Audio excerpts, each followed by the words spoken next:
Olá, sou Inês Rosângela e hoje quero te falar um pouquinho, uma pequena reflexão a respeito de narcisismo e desordem no sistema familiar. Será que o narcisismo ele gera desordem no sistema familiar? Ok, obviamente sim. Mas eu vou explicar um pouquinho para a gente entender como é essa desordem. E vou falar também como que a gente faz então para trabalhar a ordem quando há narcisismo no sistema familiar. Principalmente quando é um ente muito querido. Mamãe, papai, vovô, vovó, nossa, afetos tão importantes, relações tão importantes principalmente para a ordem, mas também no afeto, não é? Bom, vamos lá, fique até o final comigo para você conseguir compreender toda essa dinâmica. Bom, um sistema familiar, ele é composto por pessoas, obviamente, mas muito mais do que por pessoas, e é o que gera mais impacto na energia do campo familiar, a gente precisa ter um olhar atento aos vínculos, como que os vínculos se dão. O negócio é mais complicado do que a gente imagina, não é tão simples, não é só chegar e ter uma relação assim ou assado com a mãe, o pai, os irmãos, um tio, um avô. Não. Existem vínculos ocultos. E esses vínculos ocultos é que vão determinar o fluxo do amor. Inês, mas o que é isso? Pelo amor de Deus, você vai me entender agora. Sabe quando você sente um profundo amor por alguém? O pai, ou a mãe, ou um irmão, ou às vezes até um cônjuge, ou um filho, ou uma amizade. Mas tem um bloqueio ali, tem algo que não dá certo. Aí você fica primeiro na dor e depois fica naquela sensação assim, nossa, mas eu faço de tudo para dar certo. Eu gosto tanto dessa pessoa, por que não dá certo? Entendeu? Aquilo de oculto que acontece nas relações, o vínculo. Mas pra gente falar de vínculo, não tem jeito sem falar das 3 leis da ordem do amor que Bert Hellinger também colocou para nós. Então, as 3 leis da ordem do amor são pertencimento, hierarquia e o equilíbrio nas trocas. Essas 3 leis sempre regeram as relações humanas. Bert Hellinger foi a sabedoria de colocar, de teorizar essas 3 leis de uma maneira que ficou mais fácil para a gente entender. E principalmente com o trabalho dele das constelações mesmo, de realizar as constelações, de mostrar como se dá a ordem. Ele deixou bem claro para quem quiser entender a importância das 3 leis da ordem do amor para regerem o vínculo. E se a gente obedece uma lei, o fluxo se dá. Exatamente. Então vamos voltar naquela questão em que aquela pessoa que você ama muito, experimenta refletir sobre essas 3 leis. Será que você está seguindo essas 3 leis ali naquela relação? Ah, mas é minha amiga, eu quero fazer de tudo por ela tá lá com um problema imenso, eu quero fazer de tudo. Opa!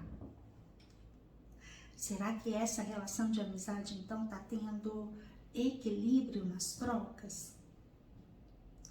Bom, a gente tem sempre que analisar as 3 leis, tá? Em todos os vínculos para buscar a ordem. Mas, numa relação de amizade, uma primeira lei a ser olhada é a lei do equilíbrio nas trocas. E a relação de amizade, ela é uma relação em que, pela lei da hierarquia, as 2 pessoas têm o mesmo tamanho. Por quê?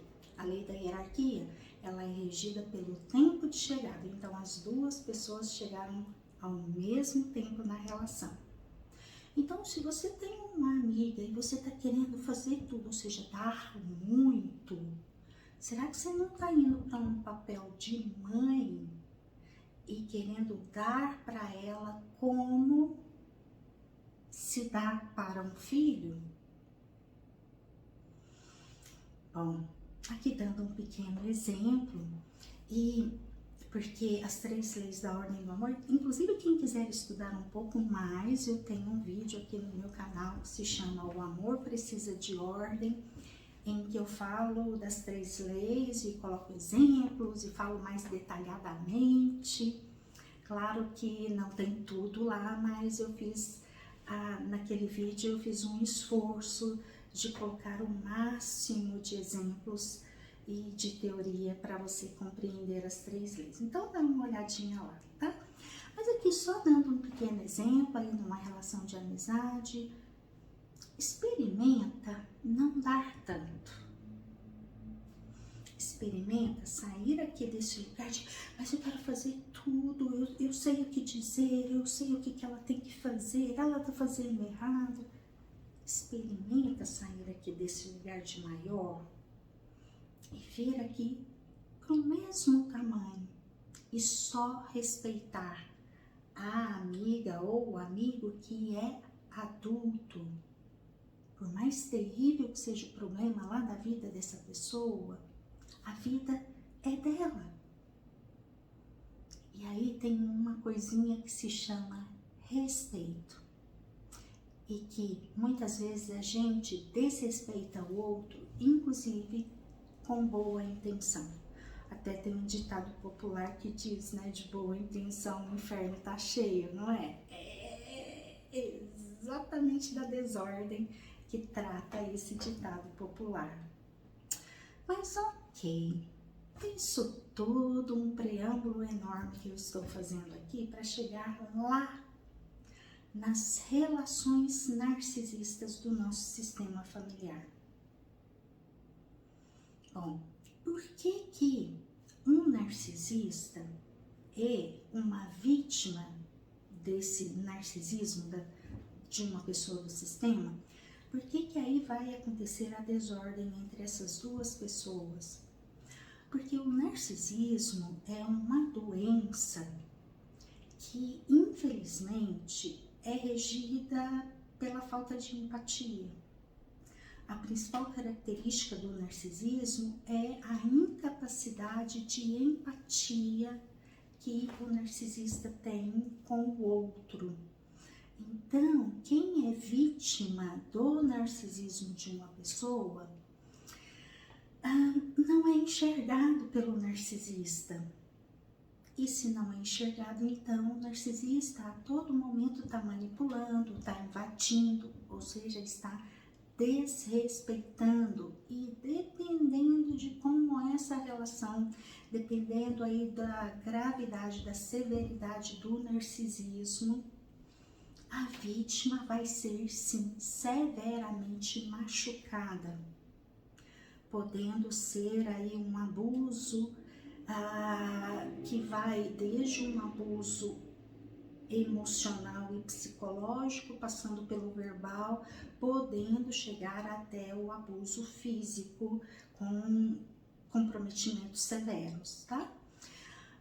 Então, a vítima de uma mãe ou um pai narcisista, ou uma avó, ou um irmão, enfim, um ente querido, essa vítima, ela, principalmente se, por exemplo, filhos de pais narcisistas, ou seja, era uma criança. E esse pai ou essa mãe narcisista desrespeitou essa criança desde o início da vida dela. Como assim, Inês? Desde o início da vida? Infelizmente, pais narcisistas têm filhos não pelos filhos, não autorizando o filho a vir e viver a vida dele. Pais narcisistas, infelizmente, têm filhos para um objetivo próprio. Vou dar um exemplo. Por exemplo, uma mulher que tem medo de perder o marido, e então ela engravida. E aquele bebê, aquele filho ou filha, vem com esse propósito de vida, ou seja, atender a um propósito da mãe. E, portanto, aquele bebezinho, ou até antes de ser um bebezinho, né, aquele feto, em uma reflexão mais ampliada, eu diria que até antes da concepção, né, ali no campo, antes da concepção, essa mãe ou esse pai narcisista colocam uma intenção no campo de que esse filho ou essa filha virá para atender a um propósito ali da vida da pessoa.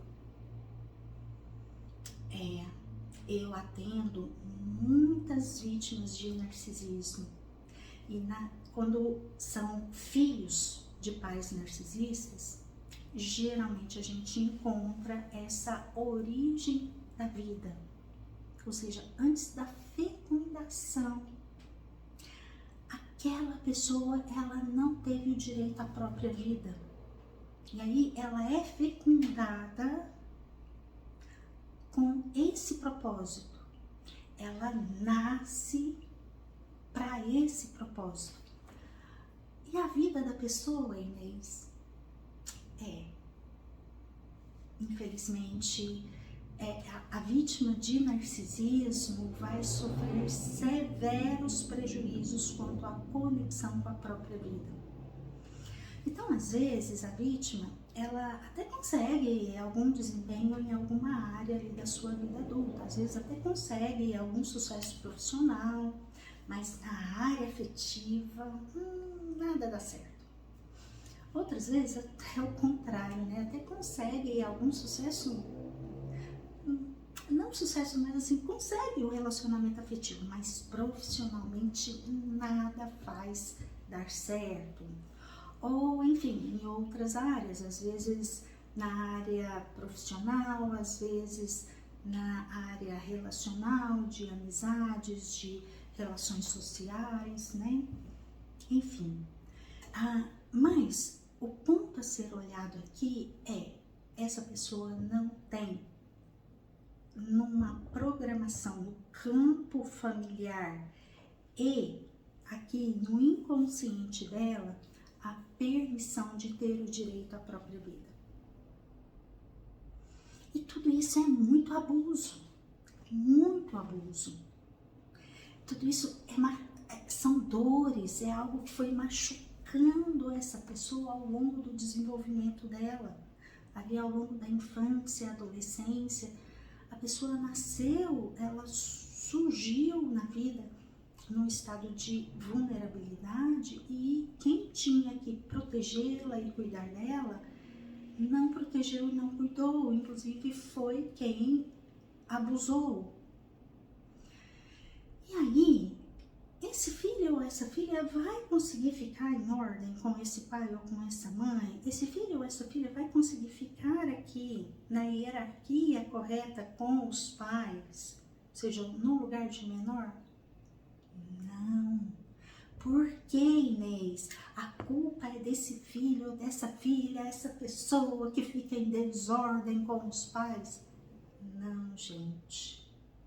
Vamos ser empáticos com o outro e principalmente vamos ser empáticos com a gente mesmo, caso a gente tenha essa história de vida. Porque a dor gera desordem. Um exemplo, só para você entender isso que eu estou aqui te dizendo.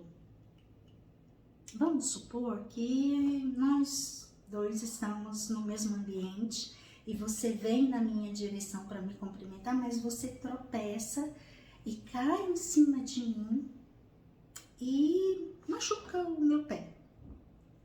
Então doeu. Então, por mais que você tivesse vindo numa posição de de afeto, de expressão de afeto, mas na hora que eu sinto a dor, eu vou te empurrar. Defesa. É instinto de sobrevivência. Na dor, a gente se defende.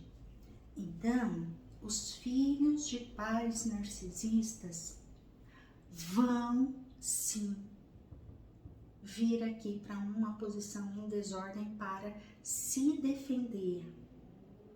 Porque esse pai ou essa mãe narcisista aqui, se essa pessoa fica aqui num lugar de muita vulnerabilidade, esse pai ou essa mãe narcisista vai abusar ainda mais.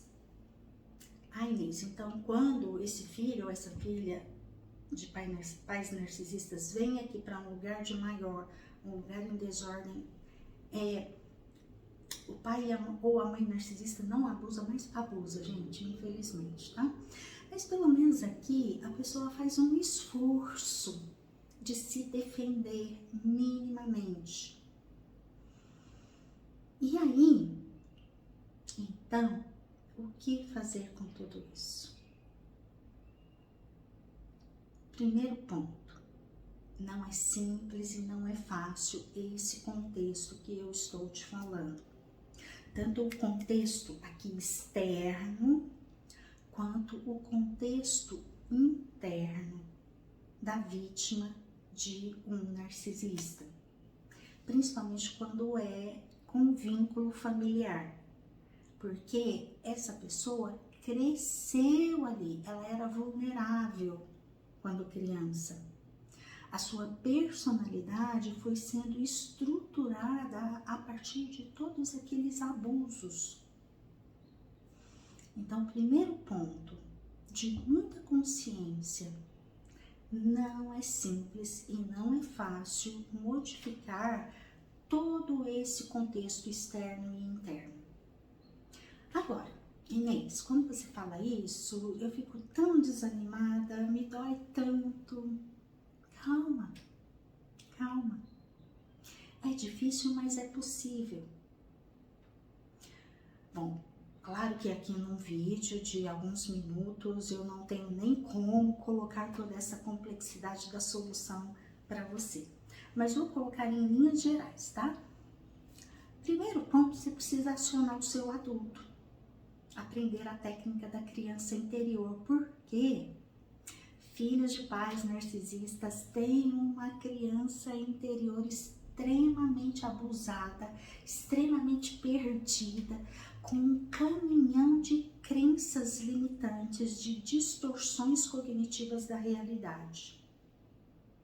Então você precisa urgentemente aprender a cuidar da sua criança interior. Primeiro passo, tem que acionar o adulto que há aí em você, ok? Tenho aqui no meu canal um conteúdo imenso de criança interior, vai lá e estuda. Se quiser investir um pouco mais, lá no Hotmart eu tenho o meu curso Empodere-se, ou seja, empodere o adulto que existe aí dentro de você para você resolver todas as questões da sua vida, você mesmo. Bom, então esse é o primeiro ponto. Precisa achar o adulto que existe aí dentro de você. Porque ele é que vai colocar ordem nessa casa, na sua vida. Segundo ponto, O seu adulto vai precisar olhar para algumas medidas de ordem direta, como por exemplo, você já estudou sobre narcisismo? Tem que buscar informação para você saber onde que você está. Se a gente não sabe onde a gente está, a gente não sabe qual caminho seguir para achar a solução do nosso problema, né? Então estude. Aqui no meu canal também tenho bastante conteúdo falando sobre narcisismo, principalmente como trabalhar a ordem. Por quê? Um terceiro passo é o seu adulto vai ter que colocar limites nessas relações narcísicas. Mas como colocar limite sem prejudicar ainda mais a desordem?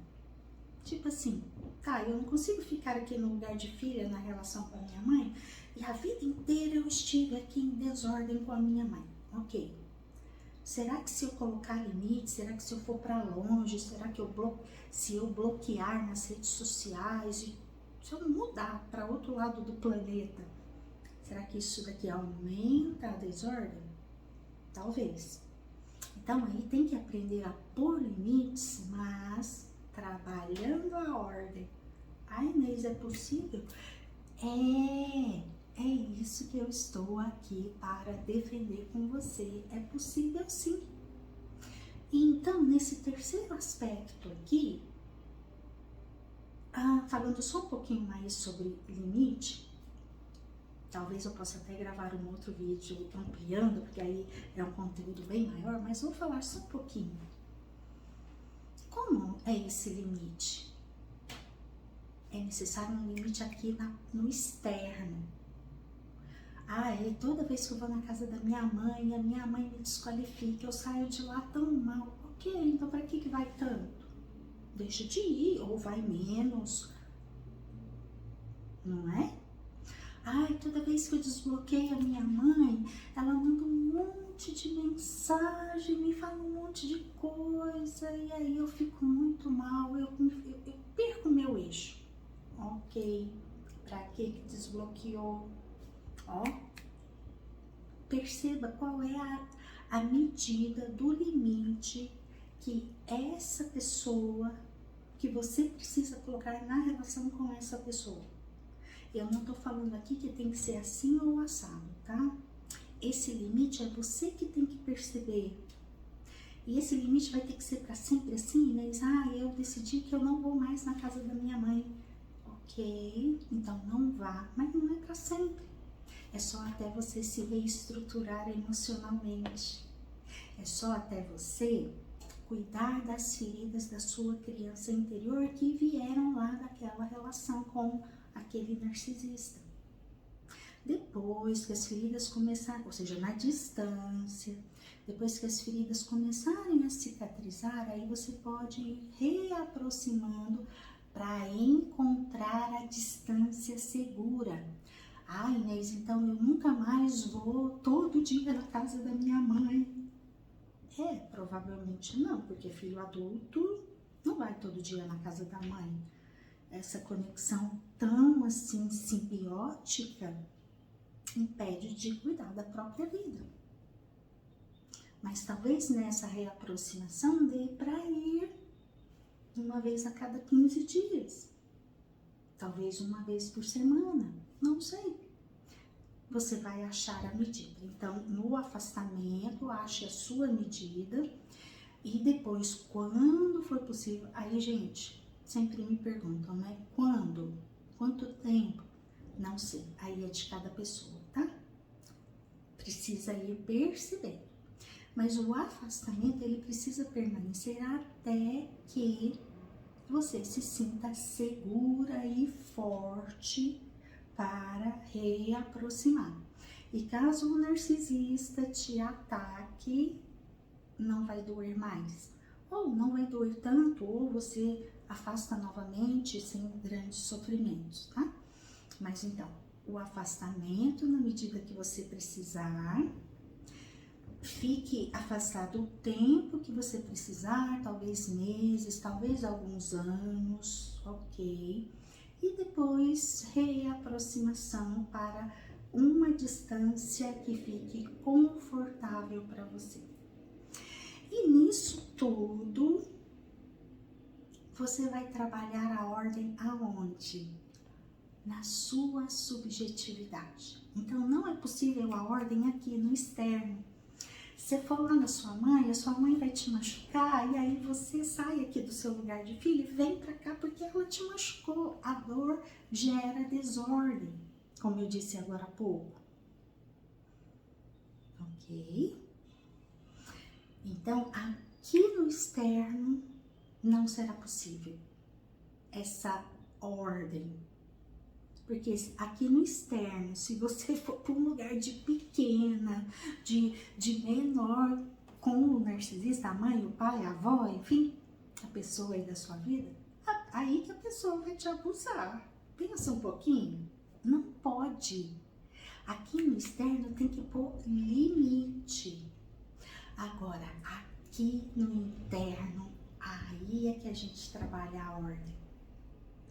Na verdade, em toda relação, é no interno que a ordem se dá. Mesmo para quem não tem pai ou mãe narcisista, a ordem primeiro se dá é no interno, para depois essa pessoa conseguir aqui com o pai ou com a mãe aqui no externo, de fato conseguir a ordem. Quando esse pai ou essa mãe não é narcisista. Então, de qualquer forma, a ordem é na subjetividade. Como que se faz isso, Inês? Permitindo-se, aqui no seu interno, ser filho ou filha do seu pai ou da sua mãe. Como? Bom, vou deixar esse conteúdo para um próximo vídeo. Espero ter contribuído e se você gostou, curta. Se você achar que isso vai ajudar a uma outra pessoa, compartilhe. Se você não é inscrito, se inscreva. Tá esperando o quê? Um grande beijo e até um próximo encontro.